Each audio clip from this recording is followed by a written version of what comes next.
नमस्कार दर्शकबिन, आज हामी अर्को प्रसङ्ग लिएर उपस्थित भएका छौँ। 1000 वर्ष अघि तिब्बतमा जन्मिएका एक महातपस्वी मिलारेप्पाको जीवन कथा हो यो। जीवनको महापाप र पापको प्रायश्चित गर्न मोक्षको मार्ग हिँड्ने महामानवको कथा हो यो। यो सृष्टिमा नै पहिलो मानव थियो जसले कैलाश पर्वतको सफल आरोहण गर्नुभयो र त्यसको रहस्यको बारेमा पत्ता लगाउनु भयो, जो महान तान्त्रिक थिए र आफ्नो कुविद्यलाई प्रयोग गरेर धेरैको हत्या गरेपछि धर्मको मार्ग हिँडेर बुद्धत्व प्राप्त गरे। आज हामी धरतीको यस्तो महामानव व्यक्तिको बारेमा चर्चा गर्नेछौँ जसबाट हामी धेरै कुरा सिक्न सक्छौँ। जीवन बदल्नको निमित्त, संसार बदल्नको निमित्त, जीवनका अनेक प्रतिकूलता र धेरैको हत्यासम्म गरेको अत्यन्तै खराब र पाप कर्मका बावजुद पनि गहिरो तपस्या र साधनाको बलमा उनले यही जुनीमा प्रज्ञा अर्थात् बुद्धत्व पाएरै छाडे। जसले नेपालको भूमिमा आएर पनि तपस्या गरे, ज्ञान बाँडे। अझै नेपालमा त्यो ठाउँमा हजारौं बौद्ध मार्गीहरू योग ध्यान गर्नको निमित्त आउने गर्दछ। ईसाई पूर्व 1052 देखि ईसाई पूर्व 1035 तिर हिमाल क्षेत्रको सबैभन्दा प्रसिद्ध योगी तथा कवि मध्ये एक हुनुहुन्थ्यो मिला। उहाँको पूर्वजन्मले पाएको उपाधि हो। उहाँको पूर्वज जोसे एकदमै रिद्धि सिद्धि प्राप्त लामा हुनुहुन्थ्यो। उहाँलाई लोकले दिएको सम्मान नै उहाँको वंशको प्राय जसोलाई मिला भनिन्थ्यो। पिता मिला सेराप ग्याल्जेन अर्थात् प्रज्ञाध्वज, माता कर्मोगेन अर्थात् श्वेत रत्नको कोखबाट जन्मिनु भएको थियो। उहाँको जिजुबाजीहरू निङमापा परम्पराका लामा हुनुहुन्थ्यो। उहाँका बाजे भने मिला दोर्चे सेङ्गे र उहाँका पिता चाहिँ ख्याति प्राप्त व्यापारी हुनुहुन्थ्यो। पिताको अथाह सम्पत्ति थियो। उहाँ मिला रेप्पाको बालखाको नाम थोगावा थियो। उहाँको एकजना बहिनी पनि हुनुहुन्थ्यो। मिलारेप्पा गुरु 7 वर्षको हुँदा उहाँको पिताको अनायास मृत्यु भयो। त्यसपछि मिलारेप्पाको जीवनमा अर्को एउटा यस्तो अकल्पनीय छेड आइपर्यो। पिताको काजक्रिया सकेपछि आफ्नो नभएर नजिकैको काका र फुपूको रोवरमा सम्पूर्ण सरसम्पत्ति काका र फुपूको मातहतमा रहने गरी पछि मिला ठुलो भएपछि दिने शर्तमा सबै सम्पत्ति फुपू र काकाको जिम्मा हुने गरी सोही अनुरूप कागज र शर्त भई सबै सम्पत्ति काका र फुपूको हातमा गयो। अनि बर्खामा काका र हिउँदमा फुपूको काम गरिदिनु पर्थ्यो। काका र फुपूले बहिनी सोझी आमा र उहाँलाई सानोमा कुकुरलाई झैँ खाना र गोरुलाई झैँ काम लगाउँथ्यो। सधैँ हेप्ने कुट्ने मात्र गर्ने हुँदा रुँदा रुँदा रगतको आँसु झर्दा पनि कसैले केही गर्न सकेन, किनकि काकाका छोराहरू धेरै मूर्ख र बलियो थियो। त्यसकारण गाउँमा सबैजना डराउँथ्यो। समय बित्दै गयो, दुःखका दिनहरू कहिले टरेन। एक दिन उहाँका माताले धेरै दुःख गरेर अलिकति कमाएको पैसाले केही सगुन किनेर गाउँका भद्रजनलाई बोलाएर पहिलाको शर्त अनुसार सबै सम्पत्ति फिर्ता पाऊ भनेर बिन्ती बिसाए। यो देखेर काका र फुपूले सम्पत्ति रे कुन सम्पत्ति, छैन सम्पत्ति, तिमीहरू यत्रो वर्ष खाएर सबै सकियो भनेर अचाकले रिसाएर तथानाम भनेर गाली गरे। समाजको सामु तथानाम गाली गलौज मनलाग्दी बोले। यस्तो बोली र व्यवहारले उहाँको आमाको इज्जत र आत्मसम्मानमा ठेस पुग्न गयो। तर गाउँलेहरू भद्र भलात्मीहरू केही बोलेन, चुप लागेर बसिरह्यो। आमाले यसको सजाय सबैले भोग्नु पर्नेछ भनेर मनमनै ठाने र प्रतिज्ञा गरे। मिलालाई एक तान्त्रिक कहाँ कालो जादु विद्या सिक्न पठाए। मिलारेप्पा आफ्नो गुरुको चरणमा गई घोर साधना गरी तन्त्र मन्त्र सिकी पुख्त तान्त्रिक बने र काला जादुको विद्या पुरा गरी गाउँ फर्किए। एक दिन उनको काकाको छोराको बिहे थियो। गाउँमा सबै मानिसहरू जम्मा भएको थियो। बिहेको उत्सव मनाउँदै थियो। मिलाले त्यही हो अधर्मी पापीहरूसँग बदला लिने समय भनेर वर्षौंदेखिको प्रतिशोध पुरा गर्नको निमित्त मन्त्र तन्त्रबाट आफ्नो विद्याको प्रयोग गरी आँधी बेरी सहित असिना पारे। त्यो असिनामा गाउँलेहरूको सबै बाली नष्ट भयो। पशुपन्छी चौपाया साथसाथै भागदौड मचियो। धेरैजना मानिसको ज्यान गयो। गाउँ नै पुरै रित्तियो। गाउँमा जताततै लासै लास देख्न थाल्यो। धेरैजनाको मृत्युको कारण आफू भएको यो पीडाले उहाँलाई रातभरि सुत्न दिएन। मिलालाई आफूले ठूलो अपराध गरेकोमा आत्मग्लानि हुन थाल्यो। बदला त पुरा भयो, तर त्यसले मिलालाई खुसी दिन सकेन। झन् गहिरो तनावमा धकेल्यो। उनलाई यो अपराधबाट मुक्तिको मार्ग र मनको शान्तिको मार्गतिर डोर्यायो। त्यसपछि उनी आफ्नो तान्त्रिक गुरु कहाँ गएर यी सब कुराको बेली विस्तार लगाए। जादुगर गुरुकै सल्लाहमा एकजना हिङमा लामा गुरुको बौद्ध शिक्षा लिन पठाउनु भयो। मिलाले बौद्ध धर्मको आध्यात्मिक ज्ञानको बारेमा जानकारी पाए। केही दिनपछि गुरुकै सल्लाह अनुसार प्रसिद्ध गुरु मार्पाको शरणमा जाने सल्लाह दिनुभयो। अब यहाँबाट सुरु हुन्छ मिलाको आत्मा प्रायश्चितको मार्ग, मनको दुःख र पीडाको मुक्तिको यात्रा। त्यो यात्रा त्यति सहज थिएन। यो यात्रा असाध्यै कठिन थियो। धेरै दिनको यात्रापछि मिला मार्पाको गाउँमा पुग्यो। त्यसपछि गुरु मार्पाको बारेमा खोजी गर्दै जाँदा एक बालकले म तपाईलाई लगिदिन्छु भनेर मार्पाको चरणमा पुर्यायो। मिला मार्पाको चरणमा पुगेपछि मार्पाको चरण छोएर आफ्नो दुःखको कारण बताएर आफूलाई यो दुःखबाट पापबाट मुक्तिको मार्ग देखाइदिनु भनेर अनुनय विनय गरे। दीक्षा दिनुहोस्, मलाई ज्ञान दिनुहोस्, मलाई यो बन्धनबाट मुक्त गरिदिनुहोस्, म यो शरीर हजुरलाई अर्पण गर्दछु, मलाई कृपा गरेर ज्ञान दिनुहोस् भनेर मिला मार्पाको चरण छोएर रुन थाले। महागुरु मार्पाले भन्नुभयो, म तिमीलाई ज्ञान दिन सक्छु, यहाँ खाना बस्नु, यो दुईटामा तिमीले एउटा रोज्नुपर्ने हुन्छ, दुवै म तिमीलाई दिन सक्दिनँ। मिला बडो धर्म सङ्कटमा पर्यो। मिलाले गुरुलाई भन्नुभयो, मलाई शिक्षा दिनुहोस्, खानाको व्यवस्था म आफै मिलाउनेछु। त्यसपछि मिला गुरुसँग आज्ञा लिएर भिक्षा माग्नको निमित्त निस्किए। निकै मेहनत गरेर मिलाले भिक्षा मागेर धेरै गहुँहरू जम्मा पारे र फेरि मार्पाको गाउँ फर्किए। लामो समयसम्म मागेको भिक्षा बोकेर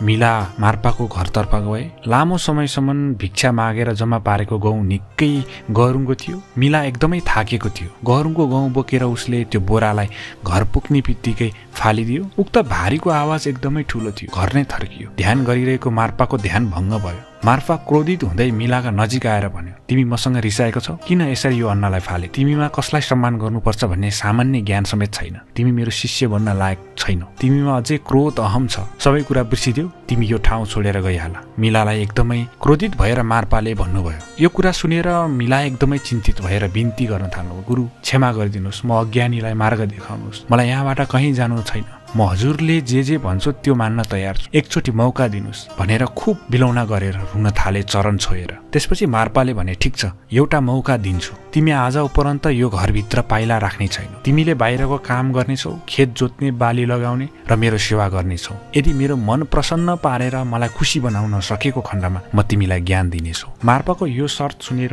मिलाले तत्कालै हुन्छ भनेर मानिहाल्यो। दिन बित्दै गयो। मिला गुरुको सेवामा दत्तचित्त भएर लाग्न थाल्यो। खेत जोत्ने, दाउरा चिर्ने, घाँस काट्ने, बाली लगाउने सबै घरको काम गर्दथ्यो। तर महिना बित्यो, वर्ष बित्यो, कयौं शिष्य आउँथ्यो, गुरुबाट शिक्षा लिएर जान्थ्यो। 8 वर्ष बित्यो, तर गुरुको मन कहिले पग्लिएन, कहिले मिलालाई वास्ता गर्नु भएन र दीक्षा पनि दिनु भएन। एक दिनको कुरा हो, मिला लुकी छिपी उनको चेलाको बिचमा गएर लुकेर बस्न थाल्यो। केही कुरा सिक्न पाइन्छ कि केही ज्ञान प्राप्त गर्न सकिन्छ कि भनेर। त्यो कुरा अरू साथीहरूले थाहा पाए अनि मिलालाई बेस्कन कुटे। 12 वर्ष बित्यो, अझै गुरुको मन पग्लिएन। मिला अझै गुरुकै सेवामा खटिरहेको थियो। एक दिन त अति भयो भनेर अब मिलाले गुरुआमा कहाँ गएर बिन्ती बिसाए, यतिका वर्ष भयो मैले हजुरहरूको सेवा गरेको, कृपा गरेर मलाई केही सिकाइदिनुहोस् भन्नुहोस्। हजुरले भनिदिनु भयो भनेदेखि गुरुले मान्नुहुन्छ। गुरुआमा मिलाको काम देखेर, सेवा देखेर प्रभावित भइसकेका थिइन्। गुरुआमाले मार्पाको अगाडि गएर यी सबै कुराहरू बेली विस्तार लगाए। तर अझै मार्पाले एउटा शर्त पुरा गर्यो भने मात्र शिक्षा दिनेछु भनेर भने। एउटा 3 तलाको विशाल गुम्बा बनायो भने म शिक्षा दिनेछु, तर त्यो गुम्बा बनाउन अरू कसैको सहयोग लिन पाउने छैन, एक्लैले सबै सम्पन्न गर्नुपर्नेछ। अन्तमा मिलाले गुम्बा निर्माण कार्य सुरु गर्न थाले। काठ, पात, ढुङ्गा थुपार्न थाले। त्यो गुम्बाको संरचना यति विशाल थियो कि मिलाले तन मन सबै लगाएर दिन रात नभने गुम्बा निर्माण गर्न थाले। ऊ यति तल्लीन थिए कि आफ्नो कामप्रति क्रमशः मिलाको स्वास्थ्य कमजोर हुन थाल्यो। उनको शरीरमा घाउ नै घाउले भरियो। शरीरबाट रगतका धाराहरू बग्न थाले। उनी आफ्नो कर्म गर्न भने छाडेन, किनकि उनको लक्ष्य भनेकै मार्फाबाट शिक्षा प्राप्त गर्नु थियो। चाहे प्राण जाओस्, ऊ आफ्नो अडानबाट पछि हट्नेवाला थिएन। 2 वर्ष कठिन परिश्रमबाट गुम्बा निर्माणको काम सम्पन्न भयो। मिला खुसी भए, अब गुरुबाट दीक्षा प्राप्त गर्ने दिन आयो भनेर। तर त्यस्तो भएन। मार्पाले जब गुम्बालाई हेर्यो र भन्नुभयो, यो राम्रो भएन, यसलाई भत्काएर फेरि अर्को बनाऊ। त्यति भनेर मार्पा त्यहाँबाट हिँड्यो। मिलाले उत्तर जवाफ केही फर्काएन। ऊ फेरि यत्रो वर्ष लगाएर बनाएको संरचना भत्काएर पुनः निर्माण गर्न थाल्यो। नजिकको गाउँलेहरू मिलाको त्यो परिश्रम देखेर दङछक पर्थे।